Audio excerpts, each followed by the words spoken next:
ചേട്ടാ നമസ്കാരം. നമസ്കാരം. ചേട്ടാ, നമ്മുടെ രാജ്യം ബ്രിക്സിന് ആതിഥേയത്വം വഹിക്കാൻ പോവുകയാണ്. അപ്പോൾ നമുക്കറിയാം, കഴിഞ്ഞ തവണ ഡൽഹി കലാപം ഉണ്ടായല്ലോ, മോദിയുടെ രണ്ടാമത്തെ ടേമിൽ. ഈ പൗരത്വ നിയമ ഭേദഗതിയുമായിട്ട് ബന്ധപ്പെട്ടുള്ള പ്രക്ഷോഭം നടക്കുമ്പോഴാണ് ട്രംപ് ഇവിടേക്ക് എത്തുന്നത്. അങ്ങനെയാണ് അവിടെ ഡൽഹി കലാപം ഉണ്ടാകുന്നത്. ട്രംപ് അന്നേ ദിവസം നമ്മുടെ നാട്ടിലുണ്ട്. ആ സമയം നമ്മുടെ കേന്ദ്ര സർക്കാർ ഒന്നും ചെയ്യില്ലെന്ന് പറയുന്നത് വലിയ കലാപമാണ് അവിടെ ഉണ്ടായത്. ആ കലാപം ഉണ്ടായിക്കഴിഞ്ഞ ശേഷം പിന്നീട് അജിത് ഡോവൽ ഇറങ്ങി ആ കലാപം സമ്പൂർണ്ണമായിട്ട് ഡിഫ്യൂസ് ചെയ്യുകയായിരുന്നു. സമാനമായ രീതിയിൽ ഇപ്പോൾ ബ്രിക്സ് നമ്മുടെ രാജ്യത്ത് നടക്കാൻ പോകുമ്പോൾ നമ്മുടെ രാജ്യത്തിനകത്തുള്ള 0.5 അതിന് നമ്മൾ ഡിമാങ്കി നക്സൽസ് എന്ന് പ്രധാനമന്ത്രി നരേന്ദ്രമോദി ഒരു പേര് കൊടുത്തിട്ടുണ്ട്. അപ്പോൾ യവന്മാരും പുറത്തുള്ള പാകിസ്ഥാനും അടക്കം നമ്മുടെ രാജ്യത്തെ ടാർഗറ്റ് ചെയ്യുന്നുണ്ട് എന്നുള്ള ഒരു ദുഃഖകരമായിട്ടുള്ള വാർത്ത. ദുഃഖകരമല്ല, നമുക്ക് നല്ലതാണ്, കാരണം ഇവന്മാരെയൊക്കെ നമുക്ക് തിരിച്ചറിയാൻ പറ്റുന്നുണ്ട്. അങ്ങനെ ഒരു വാർത്ത ഇപ്പോൾ പുറത്തു വരുന്നുണ്ട്. ഇതിന്റെ പ്രധാനപ്പെട്ട കാരണം ഈ ബ്രിക്സിനെ തകർക്കാനുള്ള ഒരു നീക്കം നമ്മുടെ രാജ്യത്തിനകത്ത് നടക്കുന്നുണ്ടോ എന്നുള്ളതാണ്. അത് നമ്മൾ അങ്ങനെ സംശയിക്കുന്നതിന്റെ പ്രധാനപ്പെട്ട കാരണം ഈ CJP എന്ന് പറയുന്ന കോക്രോച്ച് ജനതാ പാർട്ടി അനാവശ്യമായിട്ടുള്ള പല ഷോകളും പല സ്ഥലത്ത് അവര് നടത്തുന്നുണ്ട്. ഈ സ്കൂൾ ടീക്കരോ എന്ന പേരിൽ പല സ്കൂളുകളിലേക്ക് അവർ പോകുന്നു. ആ സ്കൂളുകളിലെ പല ദുരവസ്ഥകളും അവർ ചൂണ്ടിക്കാണിക്കുന്നു എന്നുള്ളതാണ്. സംഭവം നല്ല കാര്യം തന്നെയാണ്, ഞാൻ അതിനോട് യോജിക്കുന്നു എന്ന് ഞാൻ നേരത്തെ പറഞ്ഞത്. പക്ഷേ ഇതിന്റെ പ്രധാനപ്പെട്ട ഒരു വിഷയം എന്ന് പറയുന്നത്, ഇവർ ഈ സ്കൂളുകളിൽ പോയിട്ട് ഒന്നും എന്ന് പറഞ്ഞാൽ ആ ഒരു ഫെയിലിയറും ഇല്ലാത്ത സ്കൂളുകൾ പോലും ഇവർ മോശമാക്കി കാണിക്കുന്നു എന്നുള്ള റിപ്പോർട്ടുകൾ ഇപ്പോൾ പുറത്തു വന്നിട്ടുണ്ട്. With evidence. അഭിജിത്ത് ദിബ്കെ ഒരു സ്കൂളിലേക്ക് ചെല്ലുന്നു. ആ സ്കൂളിലേക്ക് ചെല്ലുമ്പോൾ ആ സ്കൂളിൽ ഒന്നും മോശമായിട്ട് ചൂണ്ടിക്കാണിക്കാനില്ല. ഇയാൾ നേരെ ബാത്റൂമിലേക്ക് ചെല്ലുന്നു. ബാത്റൂമിൽ എന്തെങ്കിലും ചൂണ്ടിക്കാണിക്കാനുണ്ടോ എന്ന് നോക്കുമ്പോൾ അവിടെയും ഇല്ല. ബാത്റൂമിൽ അടിച്ചിരിക്കുന്ന പെയിന്റ് ഇയാൾ ചുരണ്ടി ഇളക്കുകയാണ്. ചുരണ്ടി ഇളക്കിയിട്ട് ഇയാൾ പറയുകയാണ് ഈ പെയിന്റിന് ക്വാളിറ്റി ഇല്ല. ഈ ക്വാളിറ്റി ഇല്ലാത്ത പെയിന്റ് ഉള്ള ബാത്റൂമിലാണോ വിദ്യാർത്ഥികൾ മൂത്രമൊഴിക്കാൻ വരുന്നത് എന്ന് ഇയാൾ പറയുകയാണ്. എന്താ പറയുക, എന്തൊരു വൃത്തികെട്ട ഒരു ആറ്റിറ്റ്യൂഡാണിത്. പിന്നെ ഇയാൾ വേറൊരു സ്കൂളിലേക്ക് പോകുന്നു. അവിടെ വിദ്യാർത്ഥികളെയൊക്കെ ഇയാളുടെ ആൾക്കാർ തന്നെ കൊണ്ടുവന്ന വിദ്യാർത്ഥികളാണ് അവിടെ പിടിച്ചിരുത്തുന്നു. അവിടെ പിടിച്ചിരുത്തിയിട്ട് ഇയാൾ വന്ന ശേഷം ആ സ്കൂളിൽ ഒരു ഇമ്പാക്ട് ഉണ്ടായി എന്ന് കാണിക്കാൻ വേണ്ടി കുറെ വിദ്യാർത്ഥികളെ ഇരുത്തുന്നു. അപ്പോൾ പുറത്ത് ഒരുപാട് നാട്ടുകാർ നിൽപ്പുണ്ട്. നാട്ടുകാർ ചോദിക്കുന്നു, ഇത് ഈ സ്കൂളിലെ വിദ്യാർത്ഥികളല്ലേ, ഇത് പുറത്തുള്ള വിദ്യാർത്ഥികളല്ലേ എന്ന് ചോദിക്കുമ്പോൾ പൊളിഞ്ഞു പോകുന്ന ഒരു കാഴ്ച കാണാൻ സാധിക്കുന്നു. വേറൊരു സ്കൂളിന്റെ ഒരു അരിവെപ്പ് സ്ഥലത്ത്, അതായത് അടുക്കളയിൽ കയറിയിട്ട് ഇയാൾ പറയുകയാണ്, ഇയാൾക്കൊന്നും പറയാനില്ല അവിടെ. ഇയാൾ പറയുകയാണ് ഈ അടുക്കളയുടെ മുകളിലൊക്കെ നോക്കൂ, വല കെട്ടിയിരിക്കുകയാണ്, മൊത്തത്തിൽ വല കെട്ടിയിരിക്കുകയാണ്, അവിടെ വലയൊന്നും കാണാനില്ല എന്നുള്ളതാണ്. അങ്ങനെ മൊത്തത്തിൽ ഒരു എന്താ പറയാ വലിയ രീതിയിലുള്ള ഒരു ഷോ ഓഫ്, അത് നമ്മുടെ രാജ്യത്തിനെ തകർക്കാനായിട്ട്. എന്നിട്ട് ഇവർ അവിടെ പ്രൊട്ടസ്റ്റ് പ്രഖ്യാപിക്കുകയാണ്. ഈ പ്രൊട്ടസ്റ്റ് എല്ലാം പ്രഖ്യാപിക്കുമ്പോൾ അവിടെയുള്ള വിദ്യാർത്ഥികളെ ഇറക്കാൻ ശ്രമിക്കുകയാണ്. ചില സ്കൂളുകളിൽ പ്രിൻസിപ്പാൾ പറയുന്നുണ്ട്, നിനക്കൊക്കെ ആരാണ് ഇവിടെ അധികാരം തന്നത് എന്ന് ചോദിച്ച് യുവമാരെ അടിച്ചോടിക്കുന്ന കാഴ്ച കാണാനുണ്ട്. കഴിഞ്ഞ ദിവസം രാജസ്ഥാനിലെ വില്ലേജേഴ്സ് യുവമാരെ കൈകാര്യം ചെയ്യുന്ന കാഴ്ച കണ്ടു. ഇപ്പൊ ജയ്പൂരിലെ യുവമാര് പ്രൊട്ടസ്റ്റ് വിളിക്കാൻ പോവുകയാണ്. അങ്ങനെ ഇത് ജന്തർ മന്ദിർ, ഇപ്പൊ നമ്മുടെ സ്വാതന്ത്ര്യ ദിനത്തോടനുബന്ധിച്ച് ജന്തർ മന്ദിറിലെ പ്രൊട്ടസ്റ്റ് ഊതി കാണിക്കാനായിട്ട് ഒരു വലിയ പ്രക്ഷോഭം നടത്തി. രണ്ടാമത്തെ കാര്യം, യുവമാരിപ്പോ ബ്രിക്സ് വരുന്നതോടനുബന്ധിച്ച് ഇതൊരു പ്രൊട്ടസ്റ്റ് ആക്കി രാജ്യത്തെ സകല ആൾക്കാരെയും സ്വാധീനിക്കാനുള്ള ശ്രമം നടത്തുന്നുണ്ട് എന്നുള്ളത്. പക്ഷേ BJPയുടെ IT സെൽ അത് വളരെ ഗംഭീരമായിട്ട് പ്രതിരോധിക്കുന്നുണ്ട്. അമിത് മാളവിയ പോയ ശേഷം പഴയ അഗ്രഷൻ തിരിച്ചു കിട്ടി എന്നാണ് ഇപ്പോൾ സോഷ്യൽ മീഡിയയിലൊക്കെ പറയുന്നത്. കൂട്ടത്തിൽ പാകിസ്ഥാൻ നാറ്റോ ആയുധങ്ങൾ സപ്ലൈ ചെയ്യുന്നുണ്ട് എന്നുള്ളതാണ് നമുക്ക് മനസ്സിലാക്കാൻ കഴിയുന്ന ഒരു കാര്യം. യുക്രൈൻ ഡ്രോണുകൾ സപ്ലൈ ചെയ്യുന്നുണ്ട്. പോളണ്ട് ഇന്ത്യ വിളിച്ച് വാൺ ചെയ്തിട്ടുണ്ട്, മര്യാദയ്ക്ക് ഇരുന്നോണം ഇല്ലെങ്കിൽ അടിച്ച് തൂഫാനാക്കുമെന്ന് ഇന്ത്യ പോളണ്ടിനോട് പറഞ്ഞിട്ടുണ്ട്. ഇത് കണ്ട പോളിഷ് ആഭ്യന്തരമന്ത്രി പറഞ്ഞത്, ഞങ്ങൾക്ക് പാകിസ്ഥാനുമായിട്ടൊരു ബന്ധമില്ല, ഞങ്ങൾ അത്തരത്തിലൊന്നും ചെയ്യാൻ ശ്രമിക്കുന്നില്ല എന്നുള്ളതാണ് പറയുന്നത്. അപ്പൊ എന്താണ് ഇതിൽ അഭിപ്രായം? ബ്രിക്സ് ലക്ഷ്യം വെക്കുന്നുണ്ടോ? അല്ല, അങ്ങനെ കുറെ ദിവസങ്ങളായിട്ട് അന്തർദേശീയ തലത്തിലൊക്കെ ഒരുപാട് ഇത് സംബന്ധിച്ചുള്ള വിദഗ്ധരുടെ ലേഖനങ്ങൾ വരുന്നുണ്ട്. ഇതിലൊരു ലോജിക് ഉണ്ടോ എന്ന് ചോദിച്ചാൽ ലോജിക് ഉണ്ടെന്ന് തന്നെ നമുക്ക് വിശ്വസിക്കേണ്ടി വരും. കാരണം 2025 വരെ ഈ രാജ്യത്ത് പാറ്റകൾ ഉയർത്തിയ വിഷയങ്ങൾ ഉണ്ടായിരുന്നു. ചോദ്യപേപ്പർ ചോർച്ച, വിദ്യാഭ്യാസ രംഗത്തെ പ്രശ്നങ്ങൾ എല്ലാം ഉണ്ടായിരുന്നു. രണ്ടാമത്തത്, പാറ്റകൾ ഈ വർഷം സമരം തുടങ്ങിക്കഴിഞ്ഞിട്ട് അവരുടെ ഡിമാൻഡുകൾ മുൻപോട്ട് വെക്കുന്നു. കേന്ദ്ര സർക്കാർ ചർച്ചയ്ക്ക് തയ്യാറാകുമ്പോൾ ഇവർ തയ്യാറാകില്ല. അങ്ങനെ കാര്യങ്ങൾ മുൻപോട്ട് പോകുന്നു. ധർമ്മേന്ദ്ര പ്രധാന്റെ രാജിയോടുകൂടി എല്ലാം തീർന്നു എന്ന് പറഞ്ഞ് ഇവർ കളം വിടുന്നു. ഇവർ ഉയർത്തിയ വിഷയങ്ങൾ എന്തെങ്കിലും ക്രെഡിബിൾ ആയിരുന്നോ എന്നുള്ളതാണ്. ഒന്ന്, ഇവർ പറയുന്നത് 1 കോടി രൂപ 2 കോടി രൂപ എങ്ങാണ്ട് ഈ നീറ്റുമായി ബന്ധപ്പെട്ട് മരണപ്പെട്ട കുട്ടികളുടെ വീട്ടുകാർക്ക് നൽകണമെന്ന്. സ്റ്റേറ്റിന്റെ ഒരു ലിസ്റ്റിൽ വരുന്നതാണ് ഈ നഷ്ടപരിഹാരവും ദുരിതാശ്വാസവും കൊടുക്കുക എന്നുള്ളത്. അതെങ്ങനെയാണ് കേന്ദ്രം കൊടുക്കുക? ഈ ഒരു ഭരണഘടന അനുസരിച്ചിട്ടുള്ള ഒരു രാജ്യത്തിന് ഭരിക്കാൻ കഴിയൂ, കേന്ദ്രത്തിന് കൊടുക്കാൻ കഴിയൂ. കേന്ദ്രത്തിന് അടിയന്തര ദുരിതാശ്വാസ ഇതിന് വേണ്ടിയിട്ട് 2 ലക്ഷം രൂപ മാത്രമാണ് കൊടുക്കാൻ കഴിയുന്നത്. അത് കൊച്ചുകുട്ടിക്ക് പറയാവുന്ന കാര്യമാണ്. അവിടെയാണ് കേന്ദ്രം എത്ര കോടി രൂപ എങ്ങാണ്ടാവും, 1 കോടിയോ 2 കോടിയോ അങ്ങനെ എങ്ങാണ്ടാ കോടിക്കണക്കാ പറയുന്നത്. അത് കൊടുക്കാൻ കഴിയില്ല. അത് സംസ്ഥാനത്തിന് മാത്രമാണ് കഴിയുന്നത്. അത് ഓരോരോ സംസ്ഥാനം അത് പറയുമ്പോൾ തമിഴ്നാട്ടിലടക്കം ആണ് ഈ കുട്ടികൾ മരിച്ചതായി ഇവർ പറയുന്നത്. അപ്പൊ വിജയ്ക്ക് കൊടുക്കേണ്ടി വരും, വിജയ് കൊടുക്കണമായിരിക്കും. അപ്പൊ അവിടെ പോയിട്ട് അവരുടെ അടുത്താണ് അത് പറയേണ്ടത്. രണ്ടാമത്തെ കാര്യം, ധർമ്മേന്ദ്ര പ്രധാൻ രാജിവെക്കുകയാണോ വേണ്ടത് അതോ സിസ്റ്റം മാറ്റുകയാണോ വേണ്ടത്? ഇതാണ് ഒരു ചോദ്യം. നമ്മളുടെ ഇപ്പൊ സ്വാഭാവികം രാജിവെക്കേണ്ടതാണ്. ഇപ്പൊ ഒരു അഴിമതി നടന്നു, ഒരു സംഘടനയിലായാലും ഒരു സ്ഥാപനത്തിലായാലും ഒരു അഴിമതി നടന്നു, നമ്മുടെ മൊത്തത്തിൽ നശിച്ചു കിടക്കുകയാണെങ്കിൽ നമ്മൾ പറയും ആ ചെയർമാൻ ഇല്ലെങ്കിൽ അതിന്റെ അധ്യക്ഷൻ ആരാണ്, അദ്ദേഹം രാജിവെക്കൂ എന്ന് പറഞ്ഞതിന് ശേഷം രണ്ടാമത്തെ കാര്യം സിസ്റ്റത്തിന് വേണ്ടിയിട്ടില്ല, സിസ്റ്റം മാറ്റാൻ, അടിമുടി സിസ്റ്റം മാറ്റാനല്ല നമ്മൾ ആദ്യം പറയേണ്ടത്. ഇതൊന്ന്. അപ്പൊ ഈ രാജ്യത്ത് ഇതുവരെ കാണാത്ത അതല്ല ഈ ചോദ്യപേപ്പർ ചോരുന്നതും. ചോദ്യപേപ്പർ ചോർന്നിട്ട് ഈ ഇന്ത്യ മഹാരാജ്യത്ത് എത്ര മന്ത്രിമാർ രാജിവെച്ചിട്ടുണ്ട്? ആരും രാജിവെച്ചിട്ടില്ല. ഈ പിൻവാതിൽ കൂടി നിയമനം നടത്തിയ കേരള സർക്കാർ 10 കൊല്ലമാണ് ഈ കേരളം ഭരിച്ചത്. അവിടെ ഒന്നും ഇത് നടന്നിട്ടില്ല. അതൊന്നാമത്തെ കാര്യം. രണ്ടാമത്തെ കാര്യം, 2026 തുടങ്ങുമ്പോൾ തൊട്ട് അനവധി സമരങ്ങളുടെ ആഹ്വാനമാണ് നടക്കുന്നത്. സുഡാപ്പി ലൈനുകൾ വലിയ രീതിയിൽ തന്നെ പറഞ്ഞു ഇത് മോദിയുടെ അവസാന വർഷമാണ്, തീരുകയാണ് ഇവിടെ എന്ന് പറഞ്ഞു. ഇതിനു മുമ്പ് ഇവർ ട്രയൽ റൺ നടത്തിയിരുന്നു കോൺഗ്രസിന്റെ നേതൃത്വത്തിൽ. അത് ഇവിടെ ഒരു ഇന്റർനാഷണൽ AI മീറ്റിംഗ് നമ്മുടെ ദില്ലിയിൽ നടന്നപ്പോഴേക്കും ഇതിനകത്ത് കുറെ യൂത്ത് കോൺഗ്രസ്സുകാർ ഇരച്ചെത്തുകയും അവിടെ അവരുടെ ഷർട്ട് ഒരു വലിയ പ്രതിഷേധമായി ഇന്റർനാഷണൽ വേദിയിൽ, അതൊരു ചെറ്റത്തരം എന്ന് തന്നെ പറയാൻ പറ്റും. കാരണം ഒരു അന്തർദേശീയ സമ്മേളനങ്ങളും മറ്റും നടക്കുമ്പോൾ ഒരു രാജ്യത്തിന്റെ അഭിമാനമാണ് വലുത്. അതായത് നമ്മൾ എന്തുകൊണ്ടാണ് ഈ കോട്ടയത്തടക്കം നമ്മുടെ ഈ മുമ്പ് ബ്രിക്സിന്റെ സമ്മേളനങ്ങൾ നടന്നപ്പോൾ അവിടെ നമ്മൾ വലിയ നെറ്റ് അടിച്ചിട്ട് അവിടുത്തെ പൊട്ടിപ്പൊളിഞ്ഞ പാലോ ഇല്ല നിർമ്മാണത്തിലിരിക്കുന്ന ആ ഭാഗങ്ങളൊക്കെ മറച്ചു? എന്തുകൊണ്ടാണെന്ന് വെച്ചാൽ നമ്മുടെ അഭിമാനം. കാരണം നമ്മുടെ നാട്ടിലേക്ക് എത്തിയിരിക്കുന്ന ഗസ്റ്റ് ആണ്, അവര് അതിഥികളാണ്. അവിടെ മുമ്പിൽ തുണി വെച്ചിട്ട് ആടേണ്ട വല്ല കാര്യമുണ്ടായിരുന്നു? അന്ന് അവിടുന്ന് പോലീസ് പിടിച്ച് പുറത്താക്കി. പ്രേക്ഷകർക്കൊക്കെ ഓർമ്മയുണ്ടാകും, അവിടെ AI ഒരു സമ്മേളനം 100 രാജ്യങ്ങളാണ് പങ്കെടുത്തത്. ആദ്യം ഒരു പട്ടിയുടെ ബഹളം ഉണ്ടാക്കി. ആദ്യം ഒരു പട്ടിയുടെ പേരിൽ ബഹളം ഉണ്ടാക്കി. ചൈനയിലെ പട്ടി ഇവിടെ നോയിഡയിലെ ഏതോ യൂണിവേഴ്സിറ്റി കൊണ്ടുവന്ന് പ്രദർശിപ്പിച്ചു എന്നൊക്കെ പറഞ്ഞിട്ട്. ഓക്കെ, അത് ശരിയായിരുന്നു.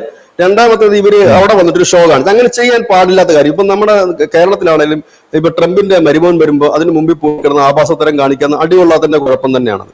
അതൊന്ന് ട്രയൽ നടത്തി നോക്കിയതാണ്. എങ്ങനെ ഉണ്ടാകും ഇങ്ങനെയുള്ള സുരക്ഷാ ക്രമീകരണങ്ങളെ ഞങ്ങൾക്ക് മറികടക്കാൻ കഴിയുമെന്ന് ടെസ്റ്റ് ഡോസ് അവിടെ നടന്നിരിക്കുകയുണ്ടായി. അതിനുശേഷമാണ് 2026 ഈ സംഭവങ്ങൾ തുടങ്ങുന്നത്. ഇനി കർഷക സമരം സ്റ്റാർട്ട് ചെയ്തു. എന്തായിരുന്നു കർഷകരുടെ ഡിമാൻഡ്? വളരെ രസകരമാണ് ഇവരുടെ ഡിമാൻഡൊക്കെ. ഇല്ലാത്തൊരു കരാറിൽ നിന്ന് ഇന്ത്യ പിന്മാറണം. അമേരിക്കയും ഇന്ത്യയും തമ്മിൽ ഒപ്പുവെക്കാൻ പോകുന്ന കരാറിൽ നിന്ന് ഇന്ത്യ പിന്മാറണം. ഇല്ല കരാർ ഇപ്പൊ ഇന്ത്യ ആ മന്ത്രി തന്നെ പറയുന്നത് കരാറായിട്ടില്ല, ഒപ്പുവെച്ചിട്ടില്ല, ചർച്ചകൾ നടക്കുന്നുള്ളൂ. അതിന് മുമ്പ് എങ്ങനെ അതിൽ നിന്ന് പിന്മാറാൻ കഴിയുക? അതൊരു വിരോധാഭാസമായ കാര്യമായിട്ട് തന്നെയാണ് പോകുന്നത്.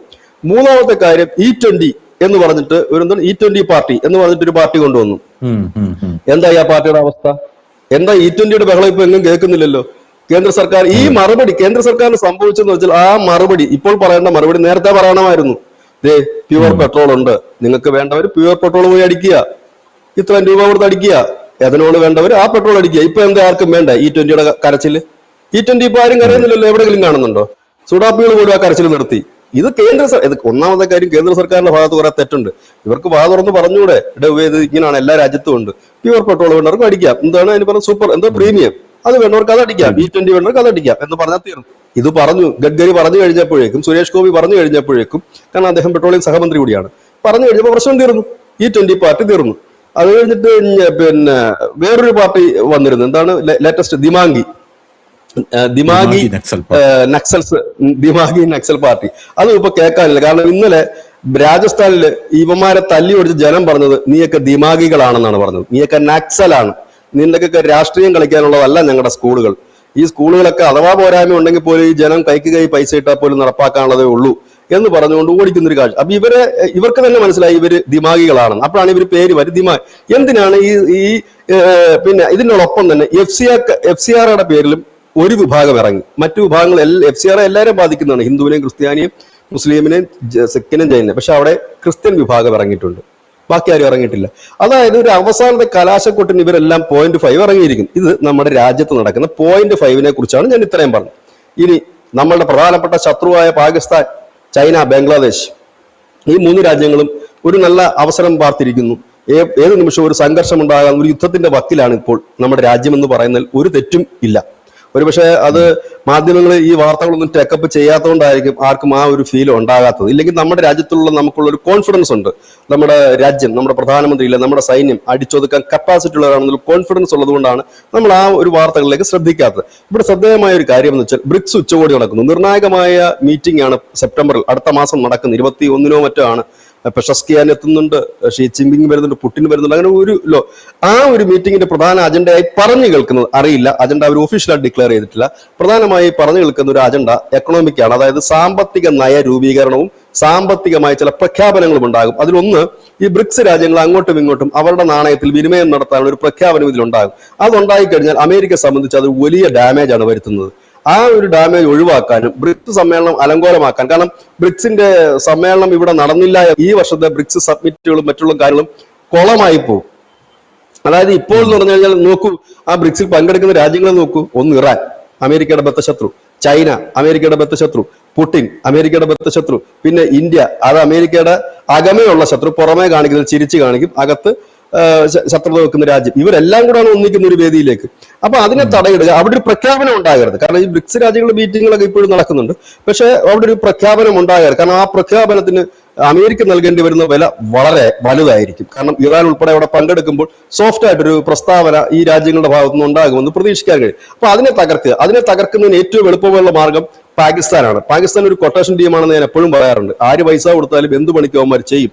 ആ പാകിസ്ഥാൻ ചെയ്യുന്ന പണി എന്താണ്? ഇപ്പോൾ അവർക്കൊരു ന്യായമായ കാര്യമുണ്ട് പാകിസ്ഥാന് പറയാനായിട്ട്. ഞങ്ങൾക്ക് ജലം തന്നിട്ടില്ല, ഞങ്ങളെ വെള്ളം തടഞ്ഞിട്ടുണ്ട് എന്നുള്ളത്. അപ്പൊ അതിന്റെ മറവിൽ ഈ പറയുന്ന ഉക്രൈനിൽ നിന്നും ഡ്രോണുകൾ എത്തിച്ചുകൊണ്ട്, കാരണം ഉക്രൈന്റെ ഡ്രോണുകൾ എന്തിനാണ് കൂടുതൽ എത്തിക്കുന്നത് ചോദിച്ചു കഴിഞ്ഞാൽ റഷ്യയുടെ ഇതിനെ തടുക്കാൻ അതിന് കഴിഞ്ഞു. അതായത് S-400 മറികടക്കാനായിട്ട് യുക്രൈന്റെ ഡ്രോണുകൾക്ക് കഴിഞ്ഞിരുന്നു. അതുകൊണ്ട് നമ്മൾ S-400 വെച്ചിട്ടാണല്ലോ അടിക്കുന്നത്. അപ്പം അതിനെ മറികടക്കാൻ വേണ്ടിയിട്ടാണ് ഉക്രൈൻ ഡ്രോണുകൾ എത്തുന്നത്. പോളണ്ടിനെ പണ്ടേ നമുക്ക് കണ്ടുകൂടാ, അത് മറ്റൊരു കാര്യം. ഈ പോളണ്ടും ഉക്രൈനും എന്നൊക്കെ പറഞ്ഞ സായിപ്പന്മാർ പൊതുവേ തന്നെ ഇന്ത്യ വിരുദ്ധരാണ്. അപ്പം ആ സ്വാഭാവികമായി തന്നെ ഈ രാജ്യങ്ങളാണ് ഇപ്പോൾ കൂടുതലായി വരുന്നത്. ഇതിന്റെ പിന്നിൽ അമേരിക്ക അല്ലാതെ മറ്റാരുമല്ല. അമേരിക്ക അറിയാതെ ഈ രാജ്യങ്ങളൊക്കെ ഇങ്ങനെ ചലിക്കുമോ? ചലിക്കില്ല. അമേരിക്ക മാത്രമല്ല, ഇതിൽ സോറോസിന്റെ വലിയ കൈകളുണ്ട് എന്നുള്ള കാര്യത്തിൽ സംശയമൊന്നുമില്ല. കാരണം ഈ അഭിജിത്ത് ദീപ്കെ CNN ഒരു ഇന്റർവ്യൂ കൊടുത്തിരുന്നത് എല്ലാവരും കണ്ടിട്ടുള്ളതാണ്. CNN അതിൽ അയാൾ പറഞ്ഞത്, "I was heartbroken that the government of my country was calling me a national security threat, the co-founder of India's cockroach Janata Party" എന്നുള്ളതായിരുന്നു ആ CNN ഇന്റർവ്യൂവിൽ അഭിജിത്ത് ദീപ്കെ പറഞ്ഞിരുന്നത്. ഇതാണ് ഇന്റർവ്യൂ. ഇത് CNN അഭിജിത്ത് ദീപ്കെ നടത്തിയ ഇന്റർവ്യൂ ആണ്. ഈ മാധ്യമ പ്രവർത്തകരെ ശ്രദ്ധിക്കണം. നമ്മൾ ഈ മാധ്യമ പ്രവർത്തകരെ ശ്രദ്ധിക്കുമ്പോൾ ഇവരുടെ പേര് ക്രിസ്റ്റഫർ അമാൻപൂർ എന്നാണ്. ഈ മാധ്യമ പ്രവർത്തകരുടെ പേര് ക്രിസ്റ്റഫർ അമാൻപൂർ. അങ്ങനെ തന്നെയാണ് ഞാൻ വിചാരിക്കുന്നത്.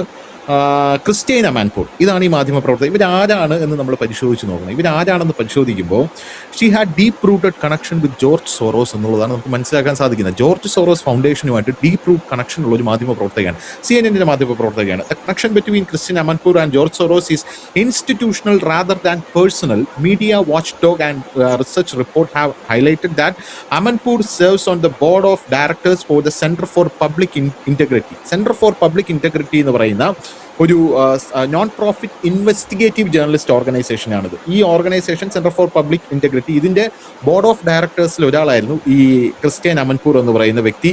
ഇവർ ജോർജ് സോറോസ് ഫൗണ്ടേഷനിൽ നിന്നും ഫിനാൻഷ്യലി ഗ്രാൻഡ് കിട്ടിയിരുന്ന, അതായത് ഓപ്പൺ സൊസൈറ്റി ഫൗണ്ടേഷനിൽ നിന്നും ഫിനാൻഷ്യൽ ഗ്രാൻഡ് കിട്ടിയിരുന്ന ഒരു നോൺ പ്രോഫിറ്റ് ഇൻവെസ്റ്റിഗേറ്റീവ് ജേർണലിസത്തിന്റെ ബോർഡ് ഡയറക്ടേഴ്സിൽ ഒരാളായിരുന്നു ക്രിസ്റ്റ്യൻ അമൻപൂർ എന്ന് പറയുന്ന ഈ മാധ്യമ പ്രവർത്തക. ഇപ്പോൾ ഒരു CNN മാധ്യമ പ്രവർത്തകയാണ്. അപ്പോൾ അവർ മാത്രമാണ് ഇയാളെ, അതായത് നമ്മുടെ അഭിജിത്ത് ദീപ്കയെ വിളിച്ച് ഇന്റർവ്യൂ കൊടുത്തിരിക്കുന്നത്. ആ ഇന്റർവ്യൂ കണ്ടാൽ നമുക്ക് മനസ്സിലാവും കംപ്ലീറ്റ് ആയിട്ട് ഇന്ത്യയെ ഡിഫെയിം ചെയ്ത് ഇത് ലോക രാജ്യങ്ങൾക്ക് മുമ്പിൽ എത്തിക്കുക, ഇങ്ങനൊരു ഇത് ഇവിടെ നടക്കുന്നുണ്ട് എന്ന് പറഞ്ഞ്. പിന്നെ വേറൊരെണ്ണം എടുക്കുന്നത് അൽ ജസീറയാണ്. അപ്പൊ സ്വാഭാവികമായിട്ട് അൽ ജസീറയുടെ ഇതെന്താണെന്ന് നമുക്ക് അങ്ങനെ ഒരു സാധനം ഇന്ത്യയുടെ കൂടെ നടക്കുന്നുണ്ട്. അപ്പോൾ യുവന്മാരറിയാതെ തന്നെ യുവന്മാർ ജനങ്ങളുടെ മുമ്പിൽ എക്സ്പോസ് ആയിക്കൊണ്ടിരിക്കുകയാണ്. അതില് വളരെ കറക്റ്റാണ്. ഈ സോറോസിനെ സംബന്ധിച്ച് അയാളുടെ ജീവിതത്തില് സോറോസിന്റെ ജീവിതത്തിലെ ഏറ്റവും വലിയ പരാജയം ജീവിതത്തിൽ ഒരിക്കലേ സംഭവിച്ചിട്ടുള്ളൂ. അത് നരേന്ദ്രമോദിയോട് മുട്ടാൻ പോയതാണ്. അയാള് ഇതുവരെ വിചാരിച്ചിട്ടുള്ള എല്ലാ രാജ്യങ്ങളുടെയും ഭരണം അയാൾക്ക് തകിടം മറിക്കാൻ ഈസി ആയിട്ട് കഴിഞ്ഞിട്ടുണ്ട്. പക്ഷെ ഇത്രയും പണവും സംവിധാനങ്ങളും എല്ലാം ഒരുക്കിയിട്ടും 2024 ഭൂരിപക്ഷം കുറയ്ക്കാനേ പറ്റുള്ളൂ, ഭരണം തകിടം മറിക്കാൻ പറ്റിയില്ല. അതായത് ചുരുക്കി പറഞ്ഞ സോറോസിന് മനസ്സിലാക്കാൻ അയാളുടെ കരിയറിലെ ഒരു കറുത്ത നിഴലാണ്. കാരണം അദ്ദേഹത്തിന്റെ കരിയറിൽ ഇതുവരെ അത് ഉണ്ടായിട്ടില്ല. കാരണം നമുക്കറിയാമല്ലോ, ഒരു കരിയറിനകത്ത് ഒരു ബ്ലാക്ക് വന്നു കഴിഞ്ഞാൽ ആൾക്കാർ പുള്ളിയെ സമീപിക്കുന്നവർ ചോദിക്കത്തില്ലേ, നിങ്ങൾ മോദിയുമായിട്ട് മുട്ടി തോറ്റോ അല്ലേ എന്ന് ചോദിക്കും. അപ്പൊ റേറ്റ് പറയാനും സാധ്യതയുണ്ട്. അതിന് വേണ്ടിയിട്ട് അതിന് മറികടക്കുക എന്നുള്ളതാണ്. ഇതിനകത്ത് ഈ ബംഗ്ലാദേശ് കേന്ദ്രീകരിച്ചും കുറെ നാളായിട്ട് ഈ സോറോസ് നീക്കം നടത്തുന്നുണ്ട്. അതിന് ഈ മറ്റേ ട്രംപിന്റെ മരുമോൻ ബംഗ്ലാദേശിൽ പോവുകയൊക്കെ ചെയ്തു. ഇവരെല്ലാം ഒരു ഫണ്ടഡ് ടീമാണ്. ഈ എന്താണ് പറയുന്നത്, ഒരു അദൃശ്യമായ ഒരു ഗ്യാങ് എന്നൊക്കെ പറയുന്നതൊക്കെ ഓയിൽ മാഫിയ, ഡ്രഗ് മാഫിയ, ഇതെല്ലാം ഇതിനകത്ത് വലിയ ഫണ്ടഡ് ടീമുകളാണ്. അപ്പം ഇങ്ങനെ ഒരു ഇത് വരുന്നുണ്ട്. അപ്പൊ ബ്രിക്സ് ആണ് ലക്ഷ്യം. കാരണം ബ്രിക്സ് അലങ്കോലമായി കഴിഞ്ഞാൽ ഇന്ത്യയുടെ പ്രതിച്ഛായ ലോകത്തിനു മുമ്പിൽ തകർന്ന് തരിപ്പണമാകും. രണ്ട്, ബ്രിക്സിന്റെ ഭാഗത്തു നിന്ന് വലിയ പ്രസ്താവനകളോ കാര്യങ്ങളോ ഉണ്ടാകില്ല, ഒരു സംയുക്ത പ്രസ്താവനയോ കാര്യങ്ങളോ ഉണ്ടാകില്ല. അതാണ് അവര് ലക്ഷ്യം വെക്കുന്നത്. മൂന്ന്, ഈ ശത്രുക്കളെല്ലാം കൂടെ ഒരു മണ്ണിലേക്ക് ഇറങ്ങി നിന്ന് അവർ നടത്തുന്ന പ്രഖ്യാപനത്തെ അമേരിക്ക അടക്കമുള്ള രാജ്യങ്ങൾ ഭയത്തോടു കൂടി തന്നെയാണ് കാണുന്നത്. പാകിസ്ഥാൻ ഈ ബ്രിക്സിന്റെ ഭാഗമായിട്ടില്ല, അവരാകാൻ വേണ്ടിയുള്ള ശ്രമങ്ങൾ നടത്തിക്കൊണ്ടിരിക്കുന്നു എന്നുള്ളത് മറ്റൊരു കാര്യം. ഇങ്ങനെയൊക്കെ നിൽക്കുന്നു. ഇതിന്റെ ഇടയ്ക്ക് നമ്മുടെ രാജ്യത്തുള്ള മതമൗലികവാദികൾ, ഈ നവസഭക്കാര്, നക്സലുകള്, ഇങ്ങനെയുള്ളവരെല്ലാം കൂടെ അവസാന പോരാട്ടത്തിന് ആയുധവും എടുത്തുകൊണ്ടിറങ്ങും. അതായത് പണ്ട് നമ്മുടെ വിമാനാപകടത്തിൽ കൊല്ലപ്പെട്ട നമ്മുടെ സംയുക്ത കരസേനാ മേധാവി പറഞ്ഞതുപോലെ, ബിപിൻ റാവത്ത് പറഞ്ഞതുപോലെ 2.5 അല്ല 3.5 നമ്മൾ എത്തിക്കഴിഞ്ഞിരിക്കുന്നു. പാകിസ്ഥാനും ബംഗ്ലാദേശും ചൈനയും അടങ്ങുന്ന 3.5 എത്തിക്കഴിഞ്ഞിരിക്കുന്നു. വലിയ രീതിയിൽ തന്നെ ഇരുവിഭാഗവും, ഇന്ത്യയും ചൈനയും ഇന്ത്യയും പാകിസ്ഥാനും നേർക്കുനേർ തന്നെ അടിക്കുകയും മറ്റുള്ള രാജ്യങ്ങൾ സംയുക്തമായി തന്നെ അതിനെ പ്രതിരോധിക്കുകയും അവർക്ക് വേണ്ട സഹായം കൂടി ചെയ്യുകയും, ഈ പാകിസ്ഥാനും ബംഗ്ലാദേശിനും ചെയ്യുകയും കൂടി ചെയ്തു കഴിഞ്ഞാൽ വളരെ രൂക്ഷമായ ഒരു സംഘർഷത്തിലേക്ക് പോകും. പ്രതിച്ഛായ നഷ്ടപ്പെടുത്തുക, സാമ്പത്തികമായി ഇപ്പോൾ ഇന്ത്യ മുന്നേറിക്കൊണ്ടിരിക്കുന്ന ഈ മുന്നേറ്റത്തെ തടയിടുക. ഈ രാജ്യം പണ്ട് കോൺഗ്രസ്സുകാർ ഭരിച്ചതുപോലെ ഈ റോഡ് വക്കിൽ വെളിക്കിറങ്ങിയും കോളകം ചുറ്റിയും നടക്കുന്ന ഒരു പഴയ ഇന്ത്യക്കാരനേക്ക് വീണ്ടും മടങ്ങുക, കാളവണ്ടി യുഗം എന്നൊക്കെ നമ്മൾ സാഹിത്യപരമായി പറയും. അങ്ങനെ മടങ്ങില്ല കേട്ടോ, അങ്ങനെ മടങ്ങില്ല. കാരണം യവന്മാര് അതിനുള്ള പണി ഇപ്പൊ വേറെ എടുക്കുന്നുണ്ട്. ടെക്സസ് യൂണിവേഴ്സിറ്റിയിൽ ഒരു റിപ്പോർട്ട് പുറത്തു വന്നിട്ടുണ്ട്. ആ യൂണിവേഴ്സിറ്റി ചേട്ടൻ കേട്ടല്ലോ, ടെക്സസ് യൂണിവേഴ്സിറ്റിയുടെ റിപ്പോർട്ട് പറയുന്നത് നരേന്ദ്രമോദി പ്രധാനമന്ത്രി ആയില്ലെങ്കിൽ ഇന്ത്യ ഈ വികസനം കൈവരിക്കും, ഇതിലും മികച്ച വികസനം കൈവരിക്കും എന്നാണ് ടെക്സസ് യൂണിവേഴ്സിറ്റിയുടെ റിപ്പോർട്ട് പറയുന്നത്. അത് വെച്ചുകൊണ്ടാണ് ഇപ്പൊ കളിക്കുന്നത് ഇവന്മാര്. വേറെ ഈ നമ്മൾ ഈ പറഞ്ഞതിന്റെ യവന്മാരുടെ ഡിഫൻസ് ആണ് ഈ റിപ്പോർട്ട് എന്ന് പറയുന്നത്. ഇങ്ങനെയൊക്കെയുള്ള കാര്യങ്ങളിലേക്കാണ് നമ്മൾ പോകുന്നത്. ഏതായാലും ബ്രിക്സ് ആണ് ലക്ഷ്യം. ഇല്ലെങ്കിൽ 2025 വരെ ഇല്ലാതിരുന്ന വിഷയങ്ങൾ ഉയർത്തി 2026 പക്ഷെ അവർക്ക് വലിയ അടിയാണ് കിട്ടിയത്. കാരണം ഒന്ന്, മമതാ ബാനർജി ഇവരുടെ ഒരു ജുഹയായിരുന്നു, ഇവരുടെ ഒരു കൊളാമ്പി ആയിരുന്നു. മമതാ ബാനർജിയുടെ തട്ടകത്തിൽ മമതാ ബാനർജി തവിട് പൊടിയായി, ഇപ്പൊ അവരെ കേൾക്കാൻ പോലും ഇല്ല. അപ്പൊ അത് ഇവർക്ക് കിട്ടിയ ഒരു വലിയ അടിയായി. UP തെരഞ്ഞെടുപ്പൂടെ കഴിയുമ്പോഴേക്കും കിട്ടുന്ന അടുത്തൊരു ഷോക്ക് ട്രീറ്റ്മെന്റ് ആയിരിക്കും ഇവർക്ക് കിട്ടുന്നത് എന്ന്. പക്ഷെ അതിനു മുമ്പ് തന്നെ തീരും. സെപ്റ്റംബർ അടുത്ത മാസമാണ് ധനുഷ്. അതുകൊണ്ട് തന്നെ ഇനി വരും ദിവസങ്ങളിലൊക്കെ വലിയ കോലാഹലങ്ങളും സോഷ്യൽ മീഡിയ കിടന്ന് അഴിഞ്ഞാട്ടവും നമുക്ക് കാണാൻ കഴിയും. കാരണം ഇനി അധികം ദിവസങ്ങളില്ല. സെപ്റ്റംബർ 21, 22 തീയതികളിലാണ് ദില്ലിയിൽ ഇവരെല്ലാം കൂടെ ഒത്തുകൂടുന്നത്. അത് മുമ്പ് എങ്ങനെയൊക്കെ കലക്കാമോ അത് ആ വേദിയിലേക്കും ഒരുപക്ഷെ ഇവന്മാരെല്ലാം കൂടെ എന്തെങ്കിലും അഭിപ്രായതരം കാണിക്കാൻ സാധ്യതയില്ല. കാരണം പണ്ടൊരു ടെസ്റ്റ് ഡോസ് നടത്തിയതിൽ നിന്നും ഈ ടീമുകളെല്ലാം പഠിച്ചു എങ്ങനെ സുരക്ഷ ഒരുക്കണമെന്ന്. അതുകൊണ്ട് തന്നെ ആ ഭാഗത്തേക്ക് വരാൻ സാധ്യതയില്ല. പിന്നെ ഈ ബാക്കിയുള്ള അർബൻ നക്സലുകളെയും ഈ ദിമാഗികളൊക്കെ ജനം തന്നെ കൈകാര്യം ചെയ്യുന്ന ദൃശ്യങ്ങൾ വന്നു തുടങ്ങിയിട്ടുമുണ്ട്.